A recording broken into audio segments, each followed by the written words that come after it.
GN 打给后，欢迎来到去你的元宇宙。我们会用几分钟的影片带你快速认识一个项目，并且给它打分数。继续看下去吧。第一集就献给可爱又迷人的 MIBI， 它是由 NFT 领域内最具代表性的工作室 Lava Lab 所做的第三套作品。第一套是 10K 头像 NFT 的始祖 CryptoPunk， 第二套是第一个链上的 Gen R Autoglyph。以上这两个作品以后有机会会专门做影片跟大家讲解。作为 Lava Lab 第三套作品， MIBI 也一样有着不可取代的地位，它是第一个链上的 3D 角色，出自 Lava Lab 的名门贵族，还有 Yuga Lab 的财力支持，根本是黄金铁三角。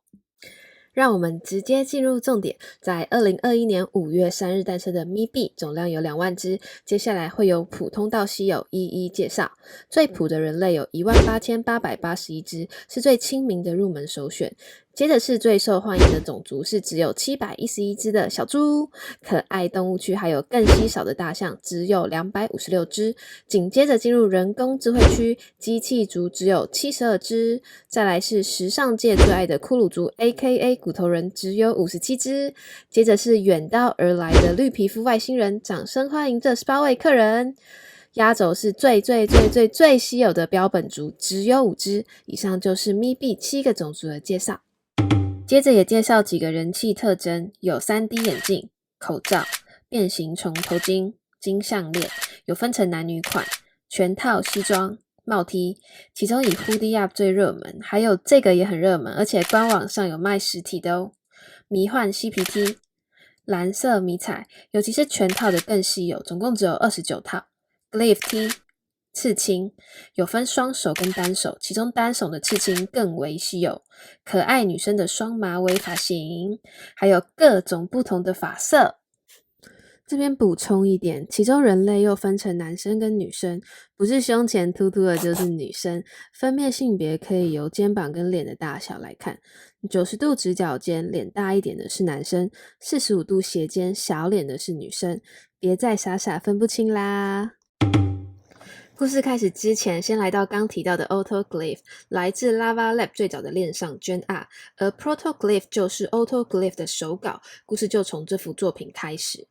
有人发现在这幅画最上方有一排 L 以及倒 L 的符号，当将 L 转为1，倒 L 转为0，得到了256个1与0组成的字串，最后再把这串数字放到 ASCII 的编译器进行转换，就得出了 Secret is in the big numbers LL， 秘密藏在小猪的号码中。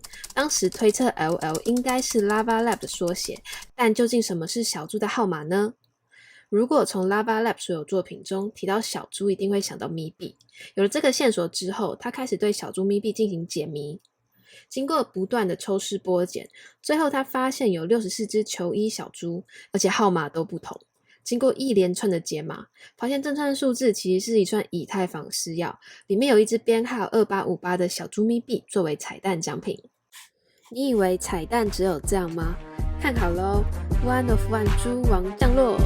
这位编号17522的变异小猪哥，他有第3只眼，还有4个鼻孔，成交价高达1000个以太坊，当时约为210万美金，大概可以买3000只实体猪。那持有 MIBI 可以干嘛呢？首先可以到官网下载你持有的 MIBI 档案包，里面有高解析度的图档、1.1 版本的海报档可以自行印制，还有 T-Pose 的 3D 档等等，可以用各种 3D 建模软体开启，也可以用 AR 软体让 MIBI 出现在你的生活当中哟。官网上面也有制作 MIBI 公仔的教学，教大家如何使用这些档案做出自己的 MIBI 公仔。再来，高兼容性的 MIBI 也可以作为你进入多重宇宙的虚拟角色。目前 Sandbox 已经宣布 MIBI 持有者可以直接选择自己的 MIBI 进入游戏。如果大家对 MIBI 怎么玩有兴趣的话，可以加入 MIBI 社群一起交流，相关的连结都会放在影片下方的叙述中。接着会说关于 MIBI 未来可能的发展，我们先把时间拉到今年3月 Yuga Lab 正式宣布完成对 CryptoPunk 以及 MIBI 的收购。在这之前 MIBI 持有者并没有该图像的商业版权，而在 Yuga 收购后，他们赋予了 MIBI 持有者这个福利。这边也提一下，为什么 Lava Lab 要将这两个这么有代表性的 collection 卖给 Yuga 呢？其实从 Lava 的3大作品中就可以发现，他们最擅长的事情其实是创作以及开发。第一个 PFP， 第一个恋上 Gen R， 第一个恋上 3D 角色，基本上都是创新的代表，但是商业或是社群经营这方面就相对比较弱。经过这次的收购 ，Yuga Lab 成功的扩张自己的 NFT 版图，并且取得了最强大的护城河，实在厉害。我们再回到咪币上来说，在消息发布后的1个多月，Yuga 的创办人 Golden Garner 也发表自己对于咪币的 utility 有非常多的想法，当时也引起了许多市场上面的猜测。时间回到今年11月，咪币官方释出了一个动感十足的动画，成功的抓住所有人的目光。除此之外，也发布了新的网站，这个网站可以连接钱包，让你持有的咪币在官网上面动。不止这样，官方还提供咪币的持有者可以免费领取所持有咪币的独家海报，里面还藏有小巧思。仔细看这个海报的时候，可以在左上角看到类似路线图的东西，他们从咪币 1.1 一直到咪币 2.0， 推测这也是逐步解锁咪币 utility 的一个路线图，所以这也让大家对咪币有了更多的期待。对了，还有一点，从数据上可以看到 Yuga Lab 目前共持有1711个咪币，而这也是社区成员认为 Yuga 一定有更好的计划，又让咪币未来有更多的想象空间。市场上其实有非常多对于咪币的猜测，那这次很开心有机会请 Disco 分享对于咪币的看法。他是 NFT 的大厂家，也是 Zombie Club 的 founder， 那就继续看下去吧。首先，它是最好的元宇宙人物代表。如果目前2D 的 Avatar 要进入元宇宙游戏当中，势必都要重新制作 3D 角色。但如果一般的角色做成 3D 的模式，其实没有办法进入 Voxel 类型的游戏中，因为档案太大了。但如果要将这些角色又转成 Voxel 的形式，那可能在外观上会有比较大的差异。而 MIB 由于构造简单且档案非常小，可以穿梭在各种的虚拟世界，从 Minecraft 到一般的那种三国无双的世界都可以。所以相较其他的 Avatar， 它的扩容性就更高。再来是有人也认为 MIB 的出生开启了玩具的新趋势，价值跟 IP 放在 NFT 上面，这点直接消除实体玩具二手交易不便利的问题。目前可以想象的游玩场景有 VTuber 进入游戏跟不同工会在不同宇宙之间还保持连结，做动画、做 3D 应用等等。再来是他的家世背景也非常的硬，MIB 的生母是 Lava Lab， 只做别人没做过的事情，加上养父是 Yuga Lab， 目前正用4亿美金开发新的元宇宙世界。前面有提到 MIB 的扩容性很高，而这样的档案模式也会影响未来 Yuga 为BAYC、MAYC、BAKC、Punk 等 3D 角色的开发。还有它的持有者结构也是非常的稳固，当初 MIB 总量的一半是给 Punk 的持有者，所以钻石手的比例也是非常的高。那以上就是来自 Disco 的分享。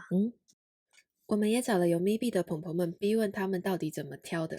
瑞的挑选原则是有辨识度，自己喜欢又负担得起。他喜欢 Hoodie Up， 因为觉得 3D 打印出来好看，也喜欢 3D 眼镜。然后他还有2只超帅的猪。利昂认为猪跟 Hoodie Up 是必备，那全套西装他也想要。他的其他收藏则是根据热门特征还有颜色鲜艳下去挑选。布达的挑选原则是好看、酷、负担得起。机器人是他的首选，但太贵了，只能选只干净的猪。Amblass 也比较着重整体搭配，然后他喜欢胡子跟刺青。如果干净利落的话，以高于地板5到10% 去购入是 OK 的。那如果预算充足，可以买非人类，因为他觉得猪加 Hoodie Up 非常好看。那至于我自己是挑喜欢的跟买得起的，因为其他都被他们讲完了。只好给你们看一下我的 9M88 双胞胎。接着进入打分数的部分咯，这个部分是延续 Podcast 第10集的内容，关于每一点的详细介绍，有兴趣的朋友可以去听听看。分数没有标准的答案，你们也都可以试试看。因为达成重要条件实在不容易，但又非常关键，所以一个条件我们给8分，而加分条件相对比较简单，所以每个选项我们给2分。而这次 MIB 的总分高达98，纯正好货，推荐给大家。关于为什么会做去你的元宇宙这个频道呢？其实在开启 YouTube 之前，我们还有做 Podcast， 有兴趣的朋友没事可以听听，连结一样会放在下方。会决定做影片，除了是新尝试之外，主要也是考虑到单纯听声音比较难清楚的表达我们想要传递的，尤其是对于 NFT 没有那么熟的人来说，所以希望可以透过影片的方式，让更多人可以知道 NFT 的迷人之处。也因为从 NFT 大爆发之后，看到很多人把 NFT 当作一种赚快钱投机的方式，加上一些断章取义的报道，让很多人以为 NFT 只是一个大型的线上赌场。所以呢，这是透过介绍不同的项目，让更多人可以了解，其实在 NFT 的世界中，不是只有金钱游戏，是还有一群人只是单纯的享受收藏的乐趣。祝福大家都能够从收藏中得到简单的快乐。最后，感谢 TrueNo 爸爸，他们要售 OneKey 冷钱包给大家，赶快加入我们的 Discord 参加抽奖，下次见，拜拜。